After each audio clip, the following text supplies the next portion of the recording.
ఇప్పుడు మలేషియా నుండి లోడ్ చేసుకుని మేము వియత్నాం అయితే బయలుదేరామండి.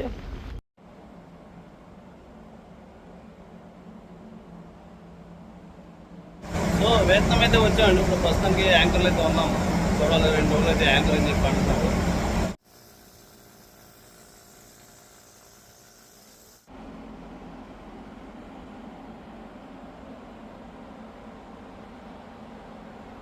సో ఇప్పుడు బర్తింగ్ అయితే అయిపోయిందండి. బర్తింగ్ అవగానే మాకు ప్రొవిజన్ అవి స్టోర్స్ అయితే వస్తున్నాయి. చూస్తున్నారు కదా, ఇప్పుడు ప్రొవిజన్ అయితే తీసుకున్నాము. అంటే దాంట్లో వాటర్ కూడా ఉన్నాయి. ఇలా మాకు ప్రొవిజన్ తీసుకొచ్చిన షిప్ ఛానల్ అయితే లేడీ అండి. ఇక్కడ వియత్నాం, ఈ థాయిలాండ్, ఈ కంట్రీలో అయితే ఎక్కువ లేడీసే ఉంటారు ఈ షిప్ ఛానలర్ కింద. చూసినా కదా, ఇక్కడ కొంతమంది పోర్ట్లో కూడా లేడీస్ అయితే పనిచేస్తున్నారు. ఆ జట్టు మీద అయితే చూసాము.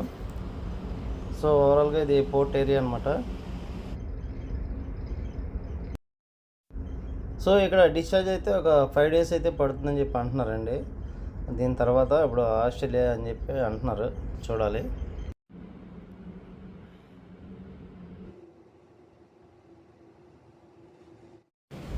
ఇక మా పని విషయానికి వస్తే, ఇక ఇంజిన్ రూమ్లో LT cooler sea water pipe అయితే ఓపెన్ చేస్తున్నామండి.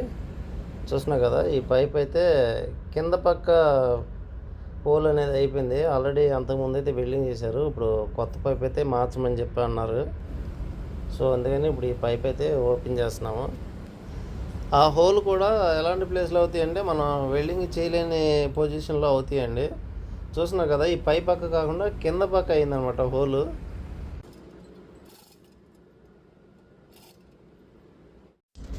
ఈ పైప్కి అయితే ఆల్రెడీ 2 చోట్ల హోల్స్ అయితే ఉన్నాయి. అంతకుముందు వెల్డింగ్ కూడా చేశారనమాట. అయినా కానీ మళ్ళీ లీక్ అయితే అయిపోతుంది.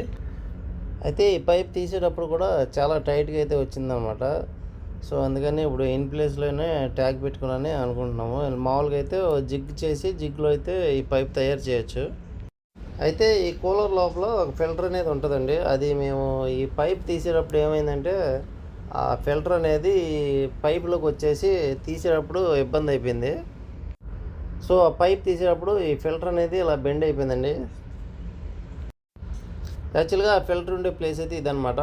ఇది చూస్తే కూలర్ లోపలే ఉంటుంది. కాకపోతే ఏంటంటే వెనక్కి జరిగినట్టుంది, ఆ పైపు లోపలికి వచ్చింది. సో ఎవరైనా ఈ కూలర్ పైప్ తీసేటప్పుడు ఫిల్టర్ మాత్రం బయటికి తీసేసుకోండి. ఇప్పుడు పైప్ని ఇన్ ప్లేస్లో పెట్టి ట్యాగ్స్ అయితే పెట్టుకుంటున్నామండి. ఇప్పుడు ఆ ట్యాగ్స్ పెట్టిన పైప్ని అయితే ఇప్పుడు వర్క్షాప్లో తీసుకొచ్చి ఇప్పుడు వెల్డింగ్ అయితే చేస్తున్నాను. చూస్తున్నారు కదా, అది ఈ పైప్ అయితే నేను అంతకుముందు కూడా ఈ షిప్లో చేసినప్పుడు సేమ్ ఇలాంటి పైప్ ఒకటి చేసినట్టున్నాను. మళ్ళీ ఈసారి నేను వచ్చినప్పుడు మళ్ళీ ఈ పని అనేది వచ్చింది.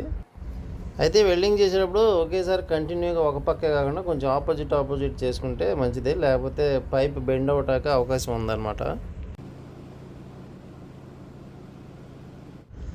సో వెల్డింగ్ అయిపోయిన పైప్ని అయితే తీసుకొచ్చి ఇన్ ప్లేస్లో పెట్టేసామండి. సో మనం వెల్డింగ్ చేసినా కానీ పైప్ మార్చినా కానీ వెల్డింగ్ అనేది లీక్ అవ్వకుండా చూసుకోవాలి. ఎందుకంటే మళ్ళీ ఫిట్ చేసిన తర్వాత లీక్ అనేది అయితే మళ్ళీ పైప్ మొత్తం తీసి మళ్ళీ చేయాల్సి వస్తుంది అనమాట. సో 1-2 రౌండ్లు ఎక్స్ట్రా అయినా పర్వాలేదు, లీక్ అవ్వకుండా చూసుకొని మాత్రం చేయాలి. కంపల్సరిగా ఏదో టైంలో ఈ పైప్ అనేది ఎవరికైనా వస్తూనే ఉంటుంది పని. సో లోపల ఫిల్టర్ పెట్టి బాక్స్ అప్ అయితే చేసామండి. టెస్టింగ్ కూడా అయిపోయింది. లీక్ అయితే అవ్వలేదు. నార్మల్గా నట్టు బోల్డ్ దగ్గర లీక్ అయినా పర్వాలేదు, మనం కొంచెం టైట్ చేసుకోవచ్చు. కానీ వెల్డింగ్ అనేది లీక్ అవ్వకుండా చూసుకోవాలి.